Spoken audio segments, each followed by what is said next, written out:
Buddy, welcome back to Off the Bench. I am Brandon Carney alongside Madi Kroll. And Madi, before we get into any NFL talk, and we have a lot to go over, I have to give a quick shout out to the team whose logo I'm wearing on my chest right now.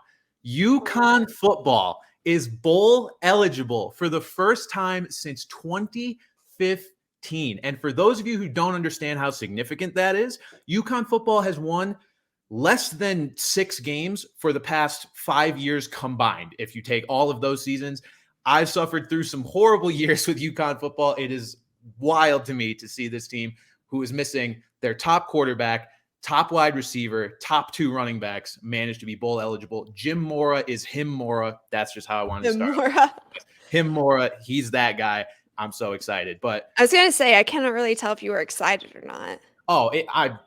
This season, I went into this season saying that, 3 wins was like, we'd be okay with that. 4 wins was like our high. Like we would have been happy with that. That's how bad things have been for UConn football the past several years. 4 wins, we would have been like, all right, we need to build this guy a statue. 6 wins, we're giving him a lifetime contract. We're going to name a lecture hall after him. He's getting literally anything he wants. So I was going to say, are you guys a football school now?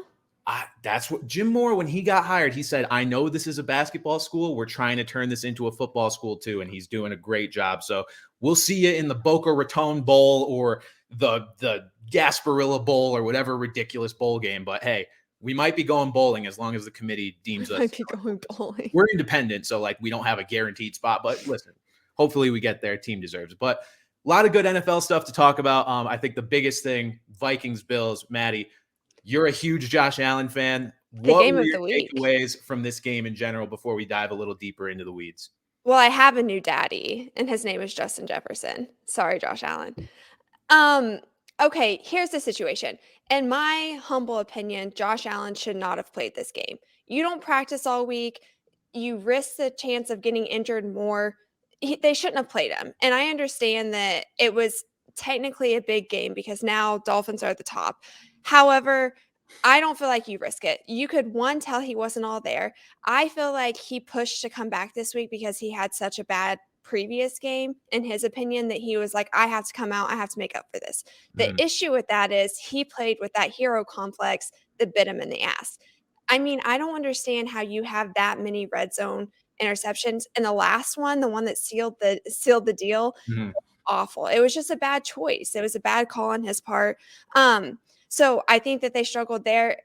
I'm going to go out there. I feel like I'm going to have Bills Mafia. It's just like going to have a target on my back. Oh, no. But I feel like, this team's making McDermott look awful. They are. I feel like, obviously we'll get into like the safety situation and all of that, but I was very happy with that Jefferson catch, and we're going to talk about that. But, who's in charge of this defense where we're not telling them it's 4th and 18, swat that shit down? Right. I know that. I remember being in high school, and we're talking about 4th down, and they're going for it. If the ball's in the air, knock that shit down. I don't care what you have to do, but you're not going to the chances of you intercepting it against Justin Jefferson, insane. And granted, it was great defense. He had both hands on the ball, and Jefferson was coming down with one, but knock that shit down. I just feel like it was little mistakes like that hurt the Bills, and that's something they're going to have to get up on. Yeah, I think ultimately it comes down to that secondary is dealing with a lot of injuries still. Jordan Poyer out for this game. Tre'Davious White out for this game. We don't know when we're going to see him. He was activated off of IR a couple weeks ago, still has not played a game. So there's a lot of inexperience in that secondary. I think that may come down to exactly what you said. A more experienced defender may just try and bat that down rather than, keep it in a catchable area for so long for Jefferson to be able to rip it away. Regardless, one of the greatest catches I've ever seen. I'm a little worried about Josh Allen in general. I feel like whether he's overcompensating for a potential elbow injury or not, he's got as many interceptions this year as he had the entire 2020 season. He has 5 fumbles on the year. It's just he's playing a lot more careless than we're used to. And honestly, he's playing himself out of MVP consideration. As of right now, I agree. I don't see how he's even in the top 3. I think you've got Mahomes, Hurts, even Tua, I think has probably jumped him. But at this point, the Dolphins are undefeated with a healthy Tua, and Tua has great weapons, but it's not like Josh Allen has bad weapons. So I think Josh Allen needs to get his play together. The Bills currently find themselves third place in the AFC East. They're 0-2 in the division. Like, they don't even have tiebreakers on their side. I saw a stat today that if the Bills lose either of their next two games or either of the next games they play against the Dolphins and Jets, their chances to win the division go from 47% to about 20%. So that's a huge jump. Right. It's a huge jump. And that's what happens when the rest of your division is so competitive. If the season ended today, the entire AFC East is in the playoffs, the entire division.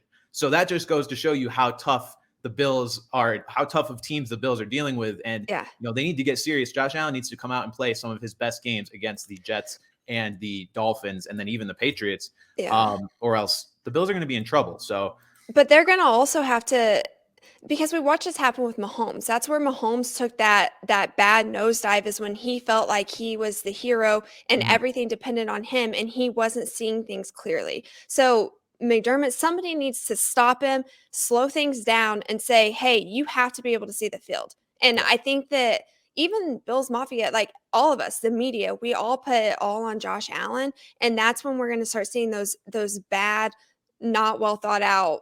I mean, football's a fast sport, right? You have people coming at you, but like he's going to have to stop and just see the field. It does help that Spencer Brown, right tackle's coming. This was his first game back. You could tell that the offensive line was a little bit more in sync. I think one more week of playing, it's going to help a little bit more. I have to ask what your opinion was on when they had that last drive going down the field and they could kick a field goal, go up 13, or they could score again. Obviously, we all know what happened there. Yeah. What would you have done if you were a coach? And I know that it's easier in retrospect, but I kind of feel like I'd kick the field goal, take the known, because it's still, they'd have to score. You're forcing the Vikings to score 2 more times versus just the 1. Yeah, I think, so I believe it was 4th and 2 when they made that play call. If I'm remembering correctly. I think so. For some reason, I thought it was a little bit longer, but it was all Regardless, right. No, it's the same. 4th and not much. I feel like I wasn't surprised by the play call. I think I would have probably gone for it, knowing that you have Josh Allen as your quarterback. But again, if we have this Josh Allen that's, more careless and underperforming lately, then maybe you don't go that direction. But I don't think that's how they were looking at it. I think they were like, we have Josh Allen, we can put this game away here, or at least try to. And that was what they chose to do. And I have no issue with it. They had so many other chances to put this game away as well. And they just, it was a lot of miscues each way, like back and forth. Like, this game really could have gone either way. But I think I would have tried to go for it still. And ultimately it just didn't work out. But I did get one question from a lot of people. Why didn't the Bills take the safety on the play where they fumbled? To me, it's because you're not assuming you're going to fumble there. Like that, right. That's essentially like the worst case scenario. Again, you have Josh Allen as your quarterback. I assume most of his fumbles this year, the 4 before that, were probably on strip sack type of plays. You're not assuming he's going to fumble a play where he knows exactly what's happening. All he has to do is get the snap, push forward a yard or two. So there's no point to intentionally take a safety. You already know that as long as that snap gets off clean, like, you'll live with the safety if he doesn't get that push. So you're going to at least try to get that push first, and then you go from there. But if you intentionally take the safety, then it's a 1-point game. You have to punt the ball away. The Vikings are at borderline midfield, and they only need a field goal to win. So that's why they didn't intentionally go for the safety. They figured that was their fallback option. Anyway. But even if you think about it, the statistics are still in your favor. If there is a fumble, that your guys are getting on it when your quarterback's under center. Right. We have to give the Vikings some credit here, because it's an incredible play. But they're on both sides of the ball. Honestly, the Bills and the Vikings, they didn't give up. They didn't slow down. They played till the end, and then threw it. Absolutely. And honestly, it gave me flashbacks to the Patriots Seahawks Super Bowl when Malcolm Butler got that interception and brought it out to like the 1 or 2 yard line. And the Patriots were basically in that exact same situation the Bills were in. They are right up against the goal line. And we don't talk about it anymore because it's such an afterthought. But no, I forgot about it, to be honest. Yeah, the Seahawks got penalized on that play. I believe they jumped off sides, and it saved the Patriots from having potentially a play like that. And I was just like, man, it's like I'm staring into an alternate universe where the Patriots get screwed in a play like that. So, it's tough when you're backed up in your own end zone like that. A lot can go wrong. But again, you think that when you have Josh Allen under center, you're not going to get worst case scenario of fumble, the other team jumps on it, touchdown, and then, of course, Josh Allen's still amazing and drove them down to at least be able to tie the game, get to overtime. But Right. yeah, it was a tough scene for the Bills. I wanted to get into one other question that has been brought up a lot. And Maddie, I wanted to get your take on it first. The Justin Jefferson, Stephon Diggs trade, essentially. Obviously, Jefferson hadn't been drafted yet. It was the pick that turned into Justin Jefferson. So this up here too, Justin Jefferson versus Stephon Diggs on best catch. Y'all better compare this on the podcast. Yeah, that inspired this. I think Jefferson had the better catch. I don't really think that's a question. But who do you think won the trade? Stephon Diggs for Justin Jefferson. Did this game sway your opinion either way? Or do you think, has your opinion not changed, whatever that opinion may be? I don't think so. I feel like both Diggs and Jefferson were going to be game changers no matter where they landed. Nobody can argue that when Stephon Diggs came in, it dramatically enhanced Josh Allen's capabilities. It just blew things through the roof, right? He was now able to do things that we didn't, honestly, nobody expected as he was coming in as a rookie into the league. Nobody really expected his projection to be where we are today, right? And I feel like Diggs has a lot to do with that. But Justin Jefferson is a beast. I feel like it's hard to go back and say, what would have happened if it was different. I feel like there's two winners. I don't feel like I can choose, if that makes sense. That's the consensus take I've heard, is that it's a win-win trade. And even looking back, you completely understand why the Bills would do a deal like that, right? Like they have an ascending young quarterback. They're looking to get him a top tier wide receiver to play with. And so they're going to go after the guy that they know is probably already that. Stephon Diggs has played in an elite level in Minnesota for years, so they're going to go get him. But I feel like if people are going to look at this in hindsight, there's a clear winner. The Vikings won this trade by a mile. If the Bills at the time that they made that deal would have been told, hey, Justin Jefferson is going to be a top 5 wide receiver in the NFL within his first 2 seasons, there is a 0% chance that the Bills would trade for the guy who is older, more expensive, and worse, in my opinion. Like, not by a lot. Stephon Diggs is great, but Jefferson is better, younger, and cheaper. Like, I don't think we have to keep pretending that there's some sort of competition between the two in this deal. Like, again, you can't possibly know that at the time that they make the deal. So I get it. And it was still, I think, a smart trade, because for all they know, Justin Jefferson could have been Jalen Reagor, who got drafted right ahead of him. But at the end of the day, like, this is how we evaluate trades. We look at how they've worked out. The Bills would much rather have Justin Jefferson and be paying him fractions of what Stephon Diggs is being paid, because that's the kind of flexibility that has allowed the Vikings to build a team around Jefferson and be competitive despite not having an elite quarterback like Josh Allen. So I think the Vikings won this deal. I don't think it's necessarily close, but listen, it's not that either team is unhappy with it. Yeah, I just kind of feel like Diggs brought that. I feel like he brought that veteran status that Allen needed to be able to develop. And I think that if you are, you can have talent, but you have to have the right environment to be able to succeed, right? And I feel like Diggs, whenever he came into Buffalo, it was a breath of fresh air. We saw it. You could visibly see it. And then he went in, got to work. He developed that relationship. And I truly don't feel like Josh Allen would have developed as quickly if it wouldn't have been for Diggs.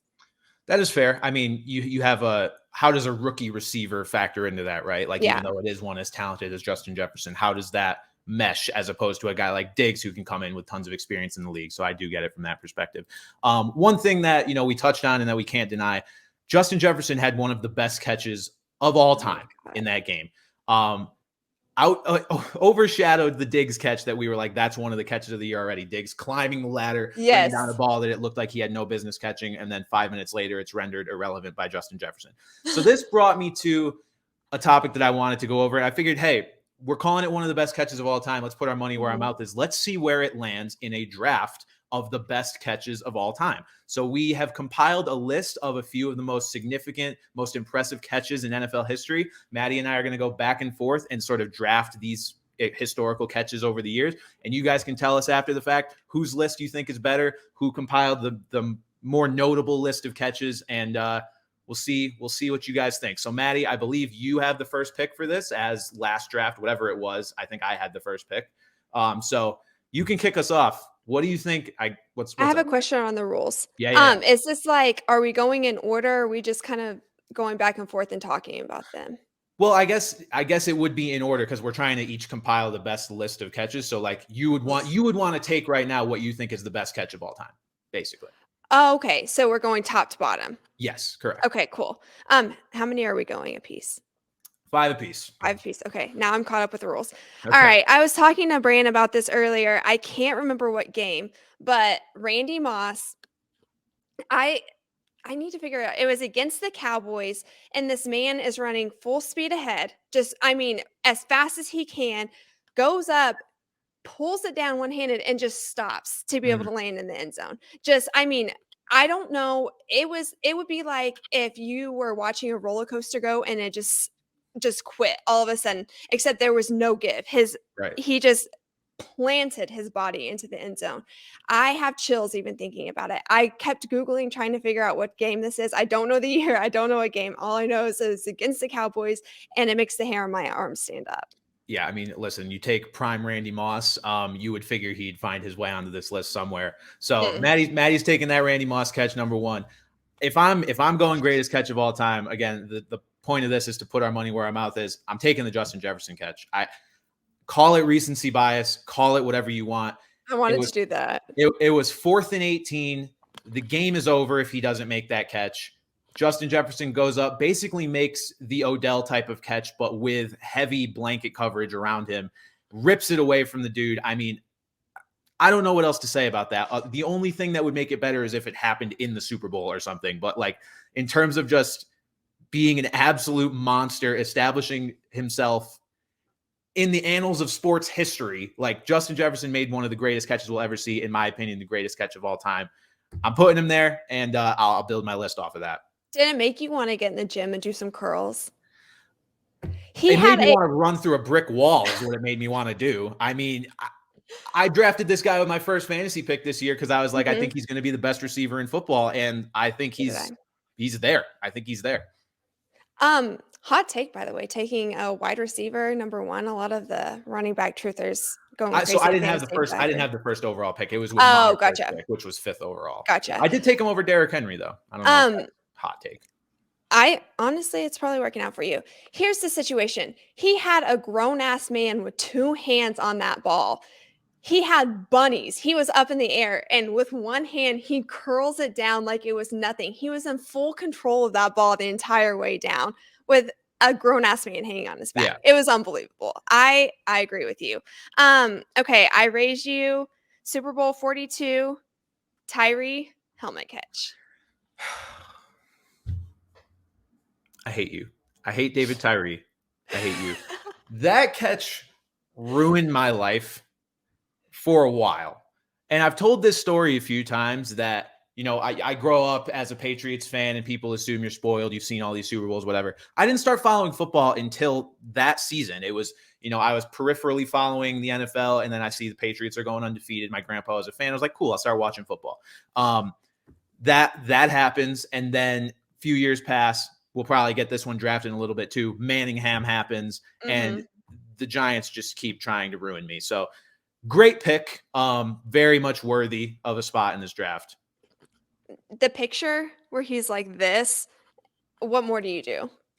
You just cry. I mean, cry. That's what I did, I assume. I don't remember. I was pretty young, but like, I just remember watching that. Like, you're about to beat the undefeated Patriots. This is unbelievable, but sure. Okay. With my next pick, I'm going to go.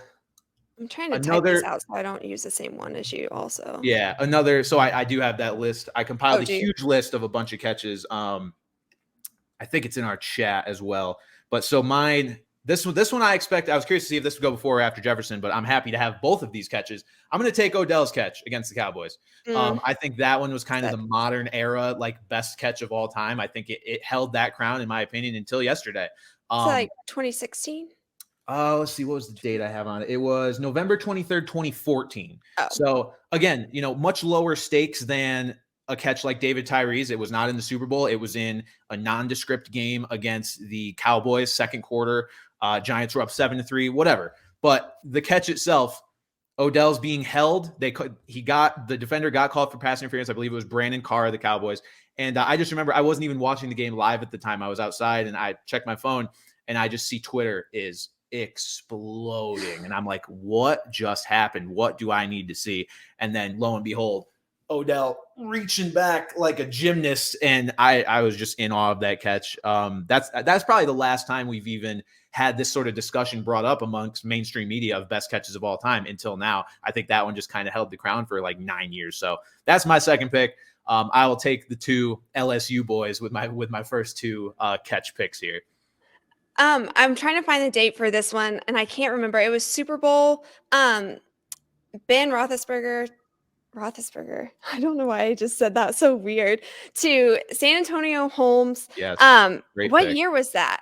Let me I see. can't It find was. it. Do you know which one I'm talking about? I do know exactly what you're talking about. It was And on my list as well. San his Antonio Holmes, Super Bowl toes, 43 versus the Cardinals. and he was like directly diagonal. Toes were barely in. I Yeah. mean, toe drag swag to the max. Yeah. So I think toe tap catches are some of the most satisfying catches you could possibly see, because it's just the body control is something that us mere mortals cannot comprehend. Like, as much as the athleticism of a Justin Jefferson catch is fascinating and insane, we all understand what it takes to jump up and like try and rip something away from someone. We can't do it, but we understand what it takes. I can't fathom toe tapping ever. No, like, I'm not like, coordinated enough for that. like you talk about like the physicality of it, but then also the awareness. Like, you have to know exactly where you're at. Right. You're in that quick of play in the Super Bowl with it being that loud, unbelievable. Yeah. Chills. So no, that's a great pick. Perfectly placed ball, by the way. Also, we yeah. got to give Big Ben his taps there. For sure. That was on my list as well. So far you've got Moss, Tyree, and Santonio Holmes. I've got Jefferson and Odell. I am now going to take a slightly homer pick, but I don't really think it's a homer pick. Julian Edelman in the Super Bowl. It was going to be Edelman. Julian Edelman in the Super Bowl 51 against the Falcons. I just remember watching that game with my jaw on the actual floor the entire time. Thought there was no way he came up with that catch. He was basically on the ground already when the ball finally got to him. All the replays you see, somehow his arms stayed under that ball. That was on the pivotal drive that the Patriots ultimately tied the game at 28. Right after a drive where Julio Jones himself made an incredible catch, by the way. Yes. So Edelman, again, sort of a situation of Jefferson over Diggs, just immediately overshadowed what was a great catch in its own right. But I'm going to take that catch. It propelled the Patriots to that victory, among many other plays. Happy to have my boy Julian Edelman on my list here. All right. 2000. And I'll be honest with you, I don't really remember this one, but I did watch it on highlights going back. It was against the Vikings, and I'm going to go with Antonio Freeman. Great pick.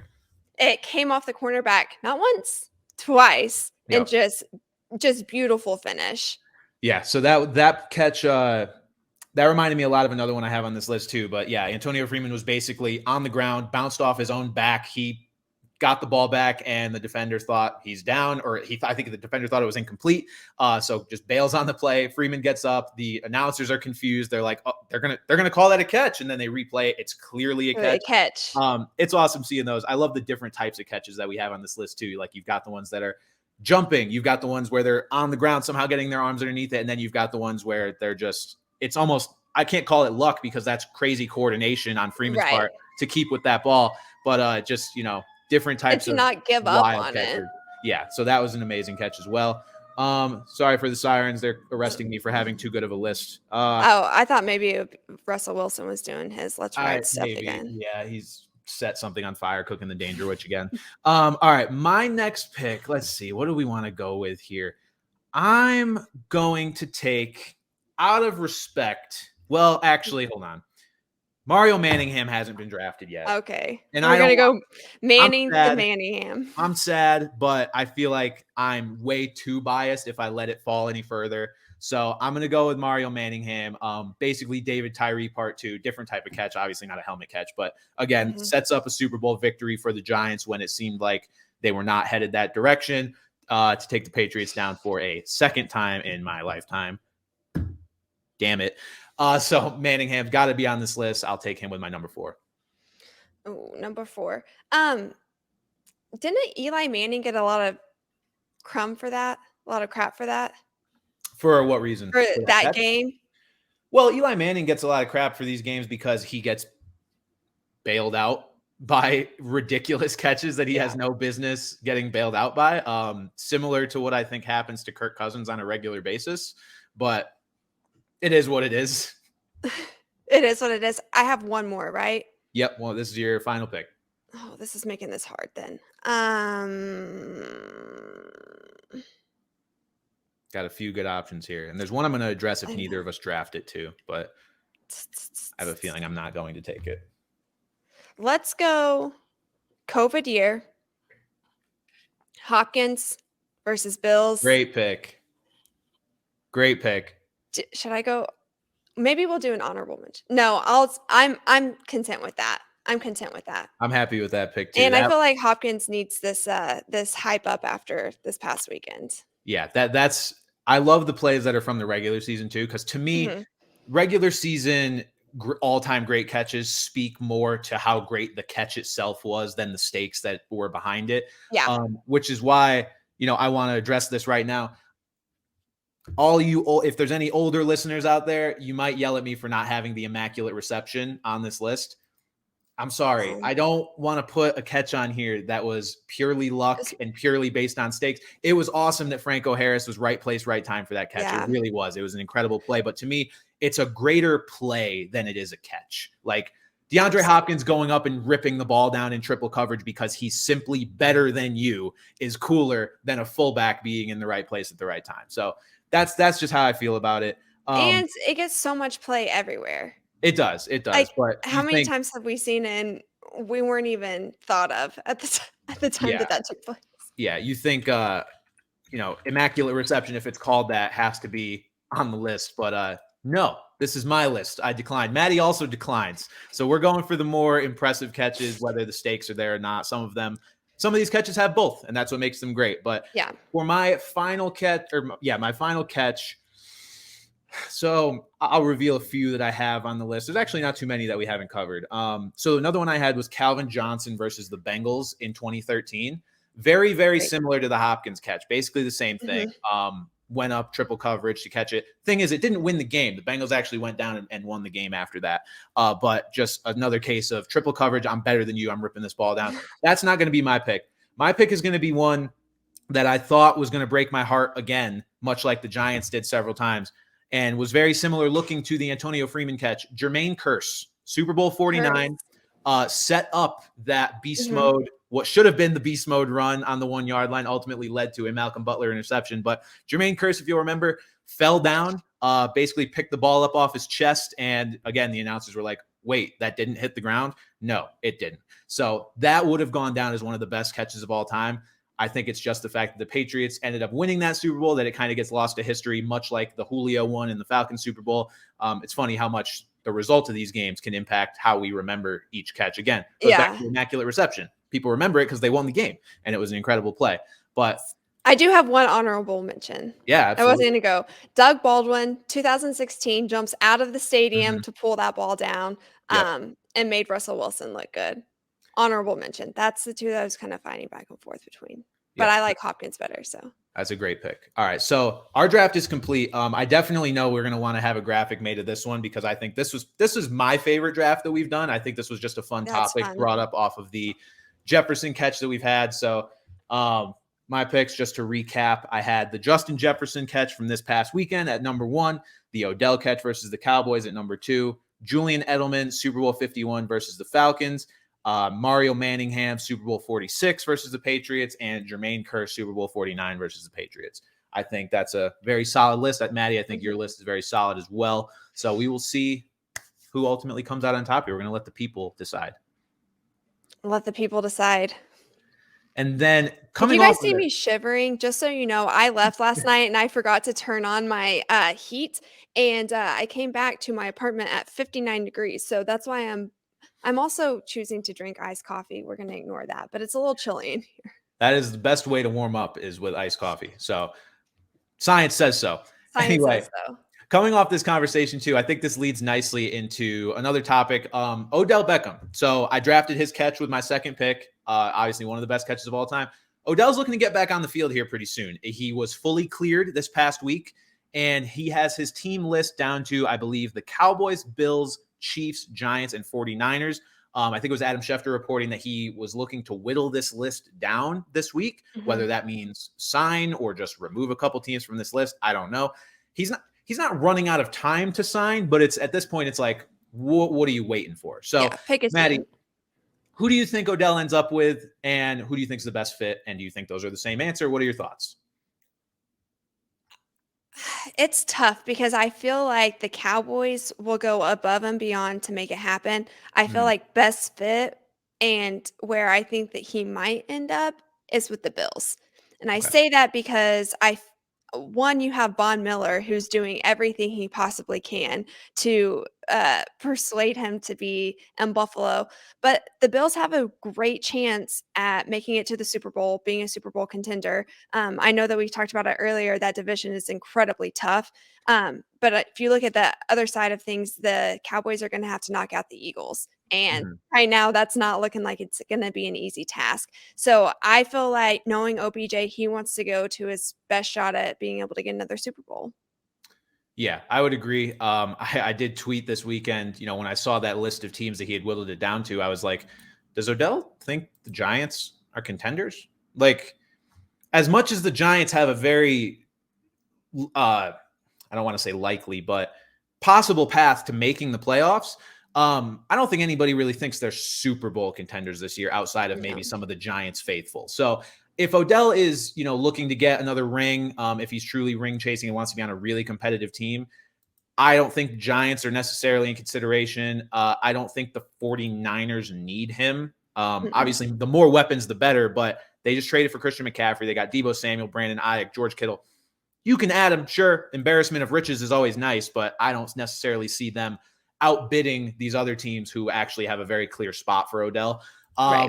I'm going to go. The other thing is you're technically going to go all in. Whatever team is going in on Odell Beckham Jr. is going to have to believe that their team's going to make it to be able to make that an argument to the owners and everybody else that like, hey, like we actually have a shot this year. And we've already watched the 49ers do that with CMC. Right. And then get too much. If you look at, so I'm basically eliminating the Giants and 49ers in my opinion. Maybe I agree with that. Maybe he feels like he's got some unfinished business in New York. He wants to go back to a good situation rather than the bad situation he left and do something there. If he wants to sign longer than a 1-year deal, he can be around for a potential Super Bowl push in the next year or two. But I just don't see it. So I'm going to take the Giants and 49ers off the list. I'm also going to take the Chiefs off my list only because I feel like we saw some flashes of Kadarius Toney, another Giants receiver.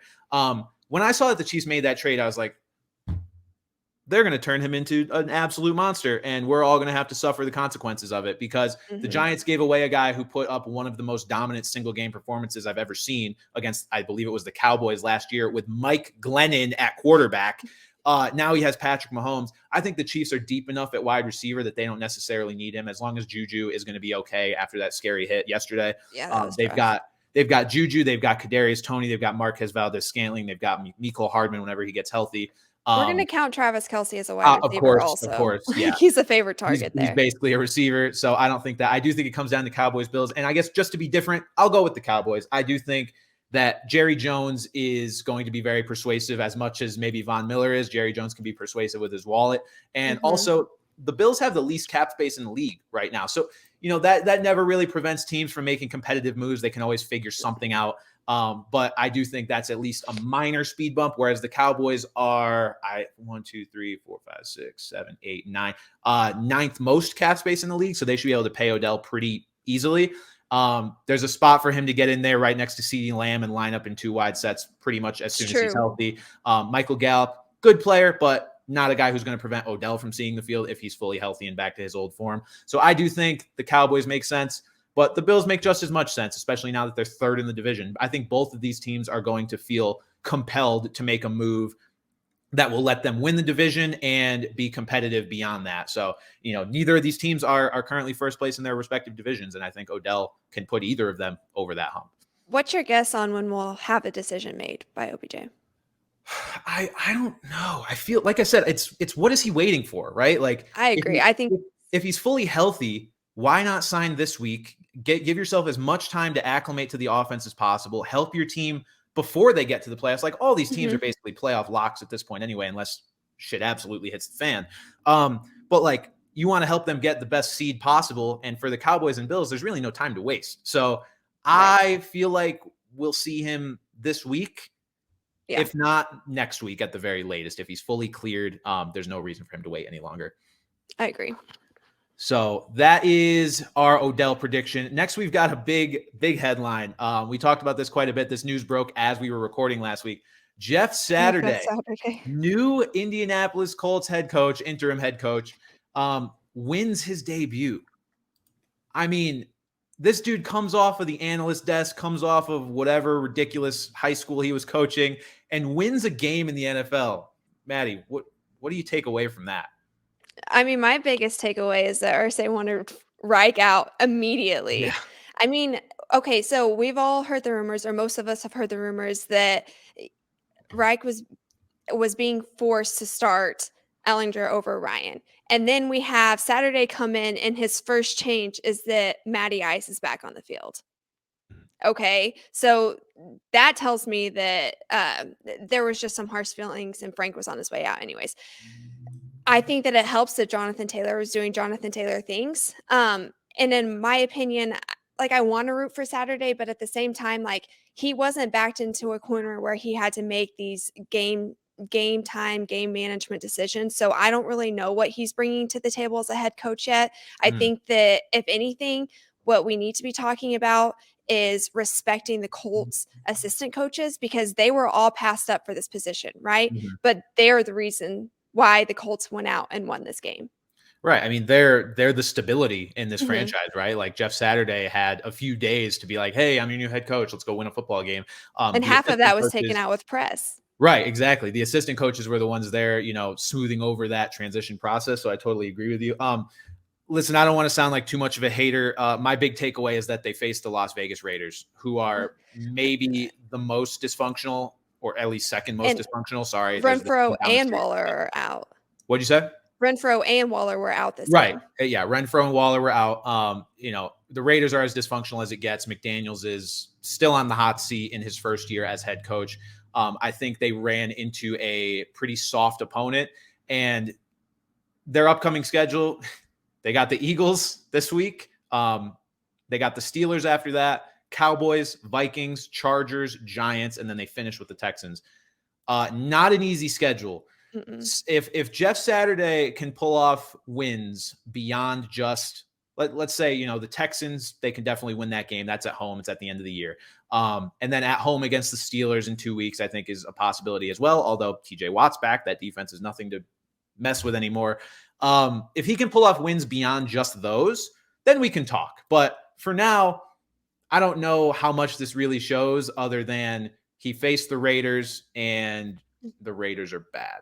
So I got in a fight on Twitter. I hope this person doesn't listen, but they said that the Eagles weren't going to go undefeated because they were going to get beat week 11 off a short week after this week. And I was like, are you high? Like, I was literally like, I felt like, are you just trying to make me upset? Short week, the Colts are not beating the Eagles week 11. It's not happening. No. I'm not sure where that person is coming from, but sure. I mean, listen, it's in Indianapolis, maybe a little home cooking, but no, there's no chance. No chance. I don't expect that game to be. I believe it has one of the biggest spreads, or at least will have one of the biggest spreads. I'm not sure if it's out yet, because the Eagles, at the time of us recording, haven't played yet. The Monday Night Football game versus the Commanders has not happened, so that spread's going to be pretty big. No, the Eagles should dominate that game. Doesn't that make you giggle though? It's absurd. But hey, Jeff Saturday is off to as good of a start as he could hope for. He won. He's 1-0. And that's hold on. There was this tweet that I saw. Jeff Saturday, he was 0-1 in his most recent head coaching game against a ridiculous it was whatever team his high school team was playing. And it's just so funny to see that he lost to that team and then beat the Raiders. So if that says anything about how just absolutely down bad the Raiders are, here it is. In his last 2 games as a head coach, Jeff Saturday is 0-1 against the Fellowship Christian Paladins of Roswell, Georgia, 1-0 against the Las Vegas Raiders of Las Vegas, Nevada. So I think this says more about the Raiders than Saturday, but hey, Saturday's off on the right foot. We'll see where it goes from here. Schedule gets tougher and he'll have a chance to prove himself. But moving on to a team that may actually be on the comeback, on the come up, the Packers. Are the Packers back? The Packers' biggest issue all year has been their receiving core. They didn't go get anybody at the deadline. They didn't sign anybody in the offseason. They got Sammy Watkins, I guess. All they did basically was get rid of Devontae Adams. Devontae's not having a great time. We just talked about the Raiders. Aaron Rodgers hasn't been having a great time. Christian Watson had a great time yesterday. Phenomenal time. Three what touchdowns. A breakout. If he's the deep threat that the Packers have been looking for, maybe they have a chance to salvage the season a little bit. Maddie, do you think that the Packers are not going to say, going to be competing for this division? Obviously, the Vikings are 8-1, but what do you think this says about the Packers the rest of the year? Do you buy this performance from Christian Watson? No, I feel like, from Watson, yeah, okay. The kid's talented. What this tells me is I think that Dan Quinn was starting Aaron Rodgers in fantasy football this week, because why in the hell does Micah Parsons only have 8 rushes against Aaron Rodgers? 8. When we've seen the way Aaron Rodgers has been playing. No, here's the situation.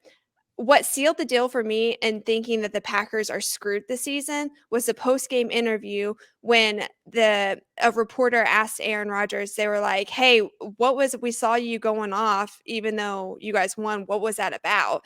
And he said, I don't agree with the play calling. I don't this, I don't that. You're coming off of a win and you can't say anything nice. You use your platform to trash the coaching staff and basically say, I know everything and they need to just listen to me. I think because he has such a shitty attitude, it's going to ruin the Packers' chance of doing anything. Yeah, I mean, that's always a possibility. I think the Cowboys beat themselves. Sorry, go ahead. No, you're right. I think, Rodgers has always been a little bit of a difficult personality to deal with. We've had these dust-ups with the coaching staff in the past, but ultimately he's been able to overcome them.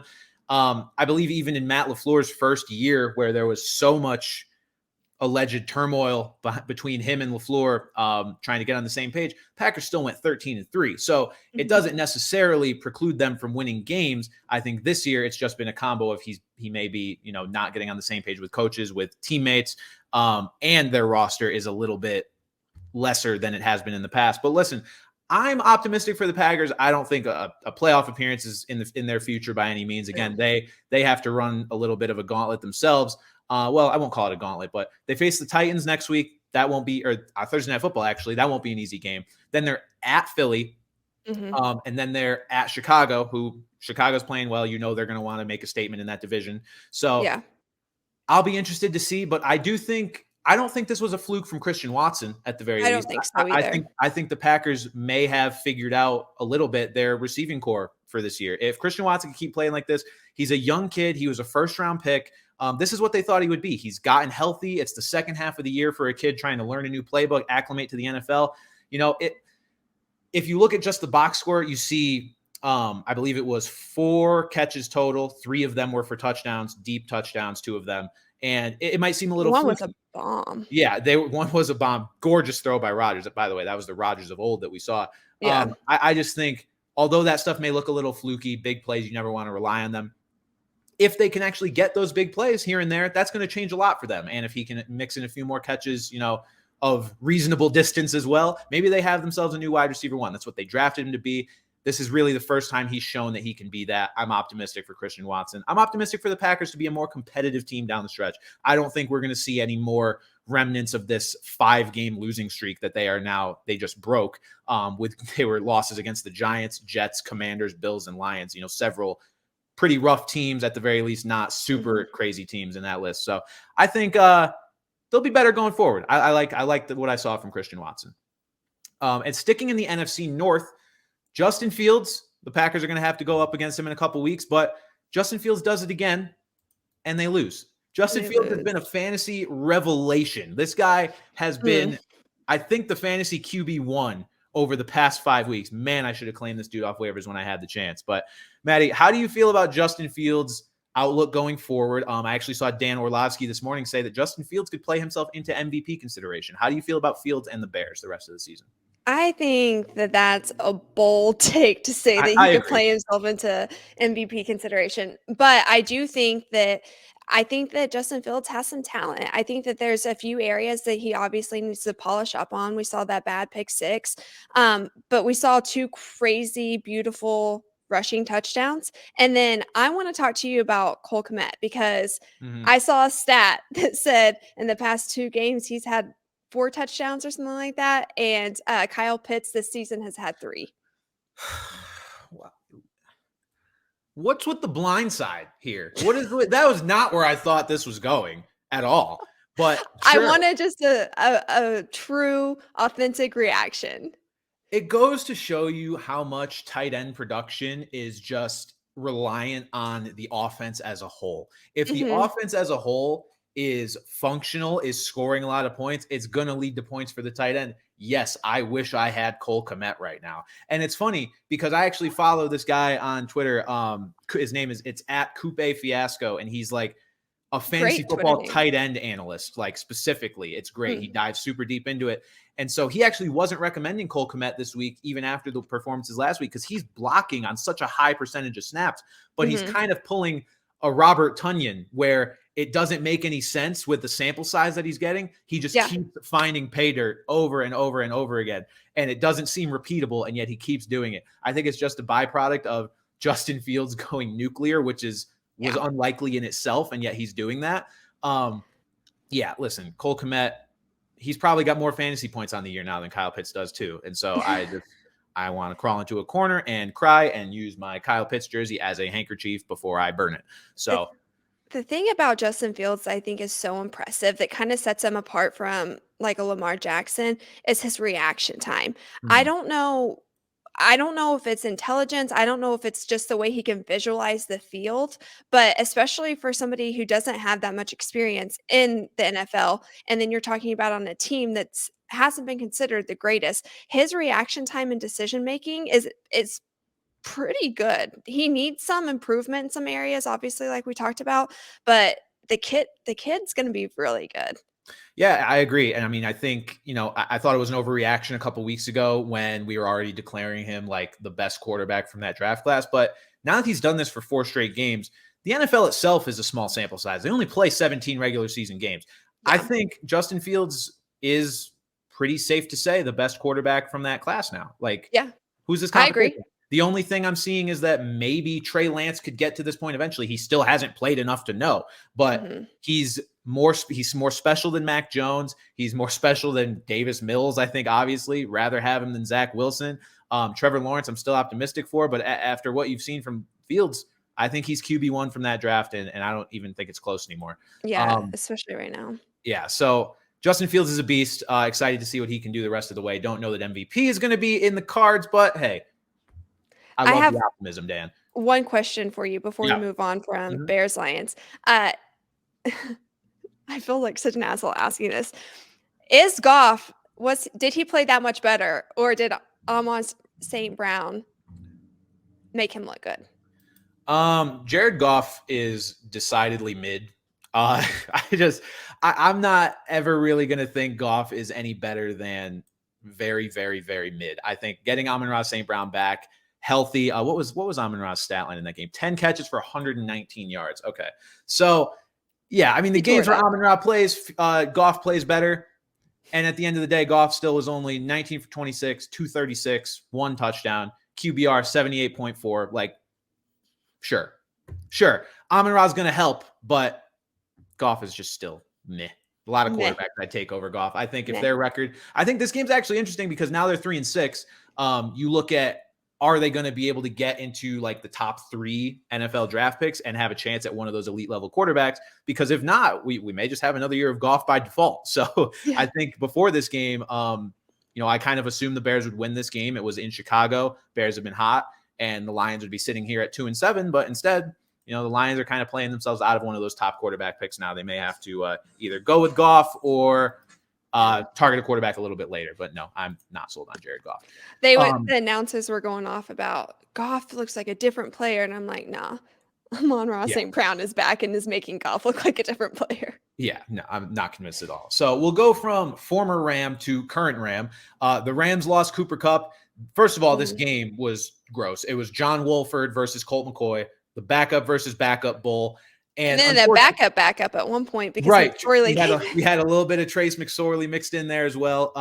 But unfortunately, the main takeaway from this game is Cooper Kupp seems to have suffered a relatively serious injury. It sounds like he has avoided the worst case scenario, whatever that may have been. I saw somebody speculate fibula fracture or something to that effect, but it seems like he's avoided worst case. Regardless, I don't expect to see him for probably a couple of weeks at the very least. Where do you think this leaves the Rams, Maddie? And are the Rams cooked? I feel like they're cooked. It's not looking good for the Rams. It's just not. I mean, even if you have Stafford that comes back and is healthy, the Rams, it's just not looking good. It's just not.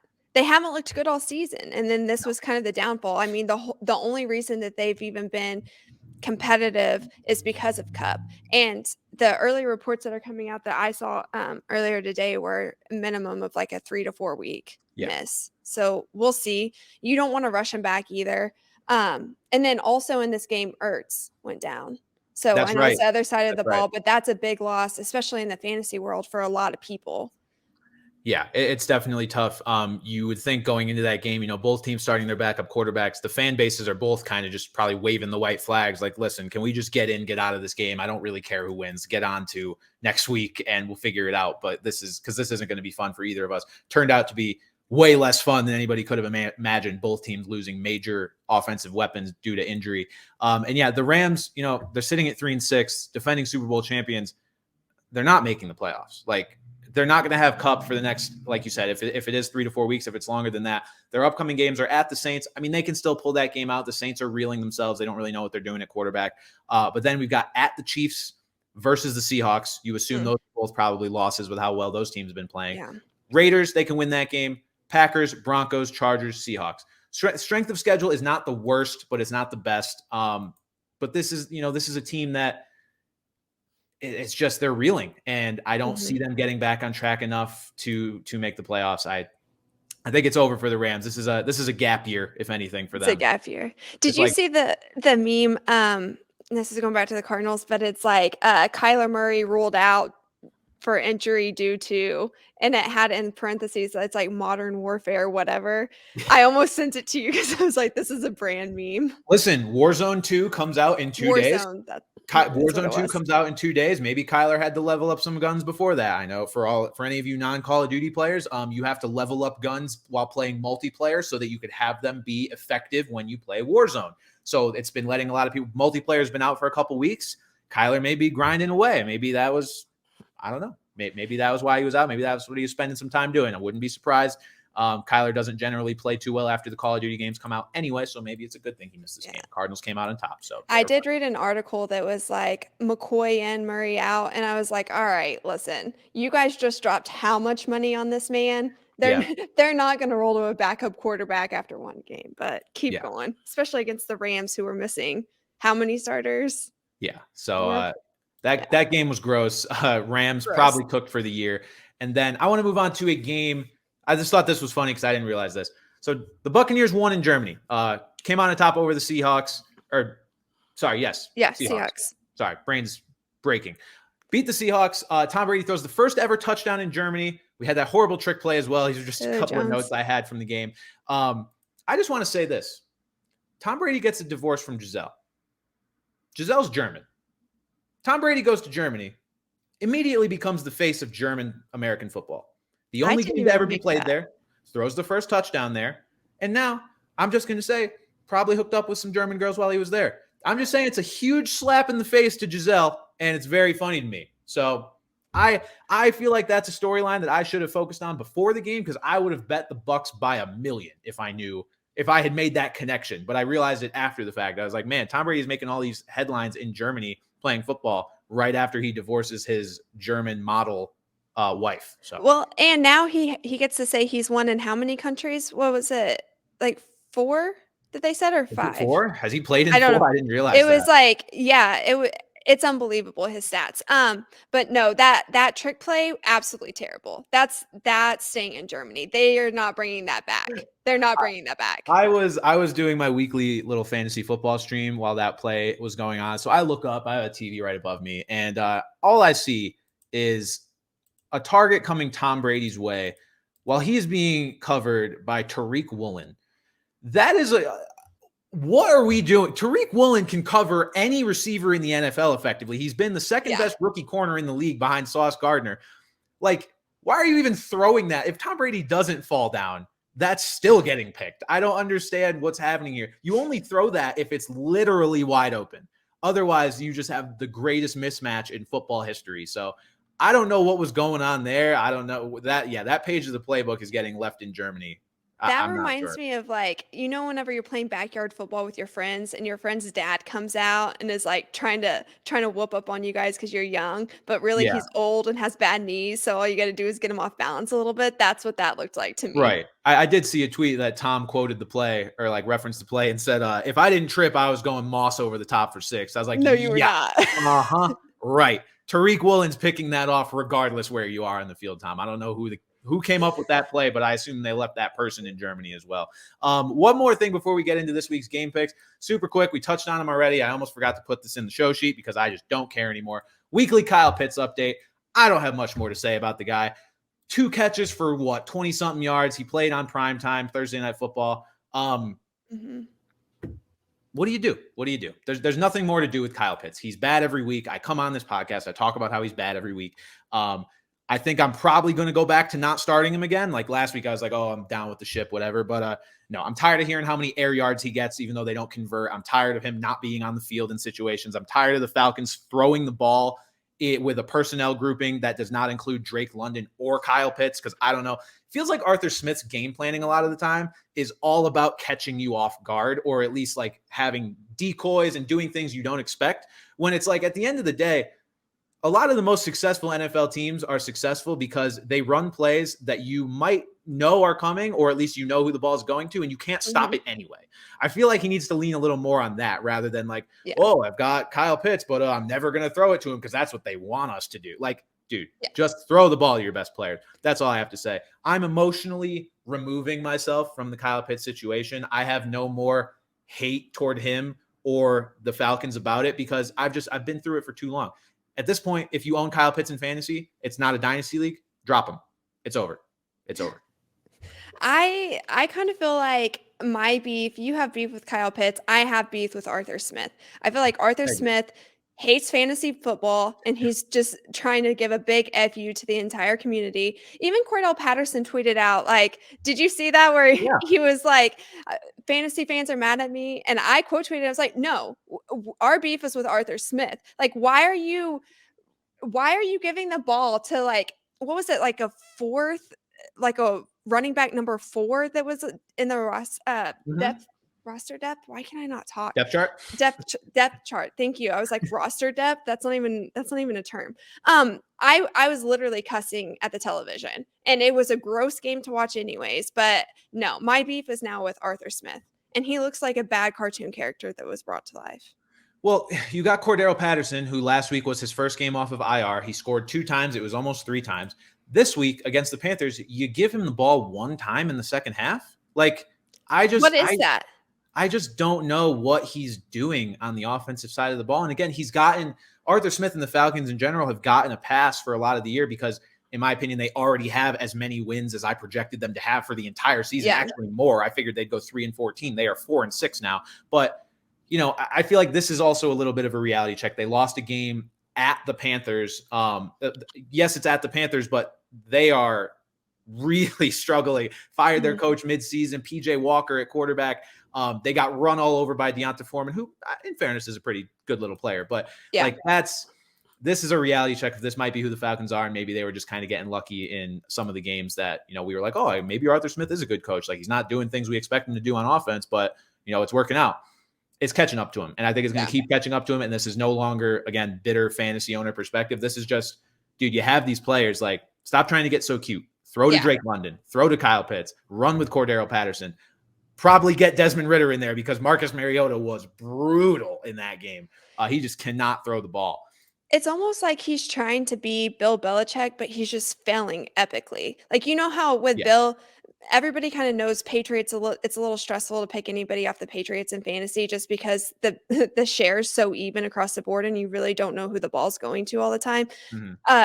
Arthur Smith's trying to do that, except it's with these guys that we had no idea even like existed. Like, did you just pull them up off the depth chart, and you're not even going to use your most talented guys, the people that you're spending a ton of money on also. Like, if I'm ownership, I'm looking at it like, what the hell? Why are we paying these men? If you want fourth string running backs getting the ball, like, let's just pay them and have that happen. Yeah. No, I don't agree. Arthur Smith, what are you doing, man? It doesn't make a lot of sense. The Falcons, I don't think, have too many more wins ahead of them if things keep going this direction. But we'll move on to this week's game picks. So my game picks from last week did not work out super great. I believe it was we went 1 for 3. One of my picks was the Raiders against the Colts. Congrats, Jeff Saturday. You bungled that one for me. I picked the Bills -7.5 versus the Vikings. So I actually made that pick before I even knew that the Josh Allen injury was like a super serious thing that was about to keep him out of the game, because I wouldn't have taken a 7.5 line with Case Keenum. But Josh Allen did play, injured Josh Allen slightly, but regardless, Vikings won. I would have been wrong no matter what. And then the game that I got right, I'm blanking because I get things wrong so often. What was the game I got right? Oh, Dolphins. It was Dolphins -4 versus the Browns. They won by 22. So cool. 1 for 3. I think we're basically broken even on picks so far. My picks for this week, I'm going with the guys at home. Bunch of home teams. Packers -2.5 at home versus the Titans on Thursday Night Football. I think this is just part of I think they're bouncing back with Christian Watson as their wide receiver 1. They're facing a pretty rough secondary. Short week where I don't know that the Titans are going to be able to game plan effectively for a receiver who is just now coming onto the scene. So I think the Packers can cover 2.5. I think they win this game by obviously at least a field goal. I'm going to go with the Chargers +7 at home versus the Chiefs. Just feels like a big spread for a divisional game. I know the Chiefs are a far and away better team, so I'm going to go with the Chargers to cover there. And then the Patriots -3.5 at home versus the Jets. Call me a homer, call me whatever you want. I think this division is going to stay ridiculously tight all season long. The Patriots already beat the Jets in New Jersey, not New York, earlier this year, a couple weeks ago, actually. So I think they will hold down the home turf and win by at least 3.5 versus the Jets. The one that I have an issue with is Packers Titans. I think the Titans are going to pull this out. Okay. That's my pick. So we'll circle back on that. I mean, it's definitely the closest spread of the ones I picked. There's actually a lot of really big spreads this week, just a lot of mismatches, really great teams facing pretty rough teams. So I kind of stayed away from those. I went to some of the more slightly matched teams. But yeah, I'm going to go with those. Listen, let's see if we can pull together our first 3-0 week. And finally, the custom off the bench DFS contest. We ran it for the second time this past week. Maddie and I basically flipped spots this week. Maddie, you finished what? Somewhere in the 20s, I think. I think 21 is what I finished. 21.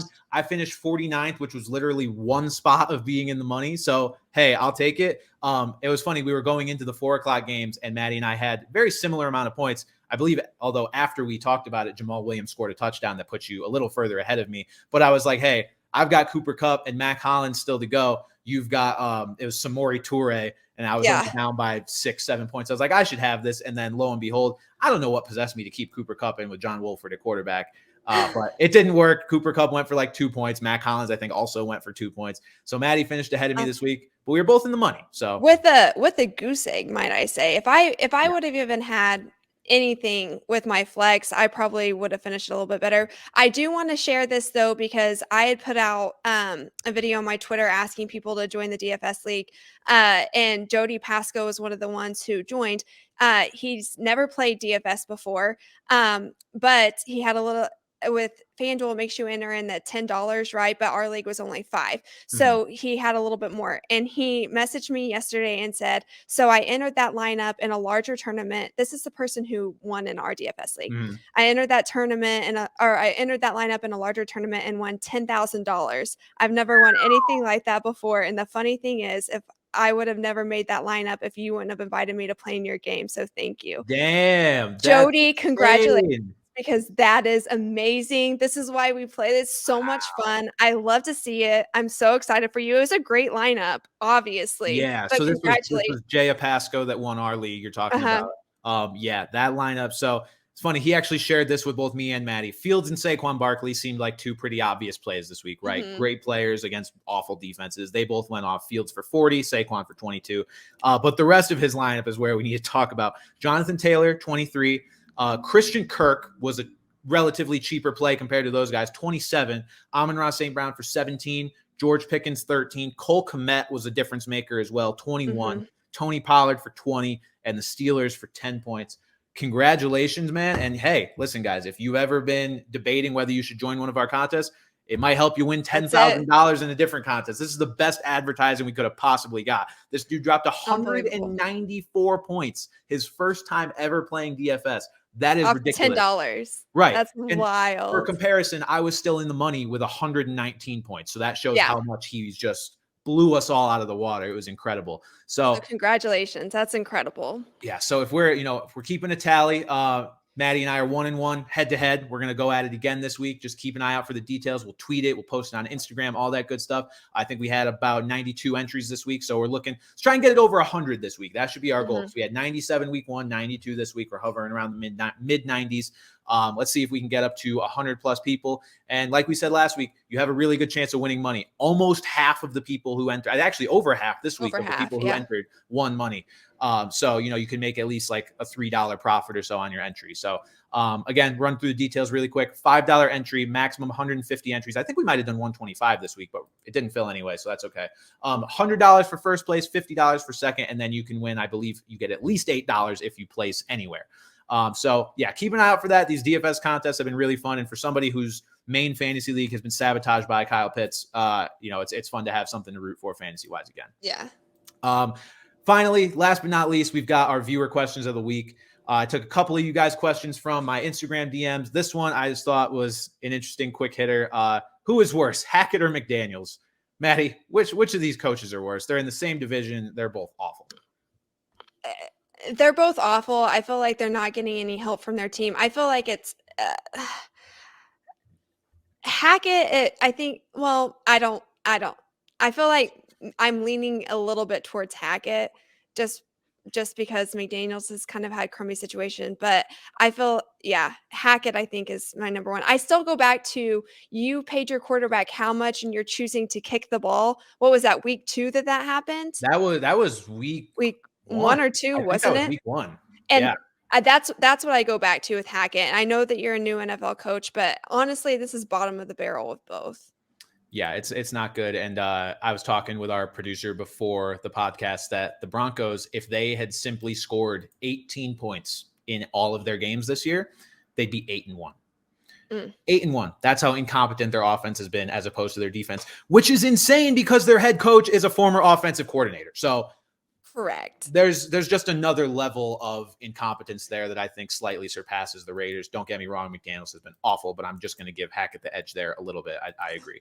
And then the last question, I like to end on some of these broader questions sometimes that are open for interpretation and just for us to laugh about. What is this season? Totally valid question. That's fair. Yeah. It's just a mess. And it's capped off by, the Cowboys losing to the Packers now. The Bills losing to the Vikings. Like, at this point, the Super Bowl, I don't know what to even think. The only certainties, again, that we have are that the Eagles are good and the Chiefs are good and the Bills we think are still good, but like even that's in question now. So I don't know what this season is. If the season ended today, this would be the playoff picture. So I believe in the AFC, we would have the Dolphins, the Ravens, the Titans, and the Chiefs as division winners. And then the rest of the AFC East is all in at wild cards right now.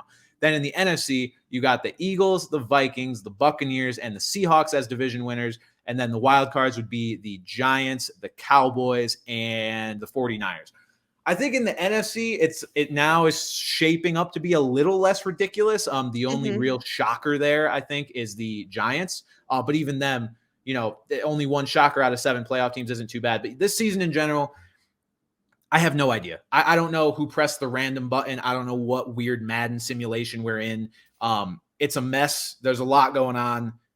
It makes it more exciting, though, honestly. It really does. Because if you look at it, it's pretty competitive across the board. Yeah. I mean, the fact that we had a game of the year, like the Vikings-Bills game, incredible. Like, we get to watch a rematch of the Bills-Chiefs. Like, we have a lot of very good games. And then you talk about teams that normally we would have slept on. We're getting good games out of. The Bears are playing great. The Eagles are killing it. Even the Cowboys put up some good games. We don't know what the season is, but at least it's competitive. I'll say that. It's very competitive. And I think it could be leading us toward maybe one of the most exciting playoffs of all time. I mean, anyone can beat anyone. I don't think anybody would be that surprised if you take, I mean, listen, I'm a Patriots fan. It's going to be a biased sort of thing, but the Patriots are the last team in the AFC right now. If the Patriots ended up moving on and then they would face the Chiefs in the second round, like, it'd be surprising, but like, is anyone shocked if the Patriots win that game and then get bounced in the next round by the Bills or something to that effect? Like, it just feels like there's so much parity this year. Anybody can lose. It almost feels like a college basketball season to me, where it's just, you have no idea. Like, the playoffs could be March Madness-esque, where March Madness, you just don't know who's going to come out on top. I just hope we do get sort of an exciting finish like that. I think as awesome as the Eagles and Bills have been, I would almost be a little disappointed if that was the Super Bowl at this point. I want the chaos. I want to see ridiculous representatives from both conferences. I mean, give me, hell, again, I'm a Patriots fan. Give me Jets Giants Super Bowl. I think it'd be hilarious. It'd be the perfect cap on just what an insane season this has been. So, good question. I think one that we're still trying to figure out. We don't know what this season is. We'll see. Somebody what happens. on Twitter said, all the NFL fans that are like, what is happening, blah, blah, blah. He was like, this is what it's like in college football every week. Like, yeah. That's fair. That's totally fair. Because in college football, it's like you're on top of the world one week, and then the next week people are like, are you even good? Like, it happened to Tennessee, and it's happening to the Bills. Like the Tennessee Volunteers, they get bopped by Georgia, and people now they're not going to be in the playoff as of now. And the Bills, it's like, oh, you just lost to the Vikings and you're third in your division. We thought you were better than the Eagles, despite the record. Like, now we don't know. We have no idea what's going on. So, Maddie, truthfully, I just hope, people are going to be listening to this after this game happens. Guys, if the Commanders win this game against the Eagles, I just want that to be the exclamation on this podcast and this season. If you're listening to this and the Commanders have defeated the Eagles on Monday Night Football, just understand that this season is the most absurd one that we've ever had.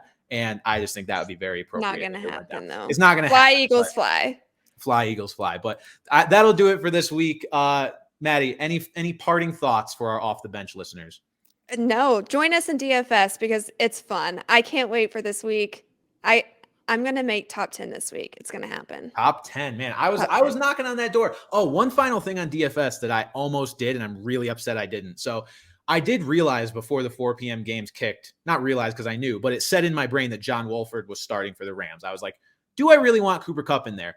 The swap that I nearly did was Cooper Kupp and Mac Hollins, swapping them both out for Devontae Adams and James Conner. That would have been the swap. And James Conner had 2 touchdowns, and Adams went off. So that would have been a good move for me. Again, almost only counts in horseshoes and hand grenades is how that saying goes. So I didn't do it, but join us in DFS for more potential pain for me and Maddie and everybody else. But no, you can win some money, so it won't be pain. Yeah, could win 10 grand. Who knows? You could win 10 grand in another contest. Your lineup, yeah. But that'll do it for this week of Off the Bench, guys. We will be live this Thursday for another Thursday Night Football pregame show, and then of course, next episode of the podcast will be live next Tuesday. So stick around. For Maddie Kroll, I'm Brandon Carney. We will see you guys soon.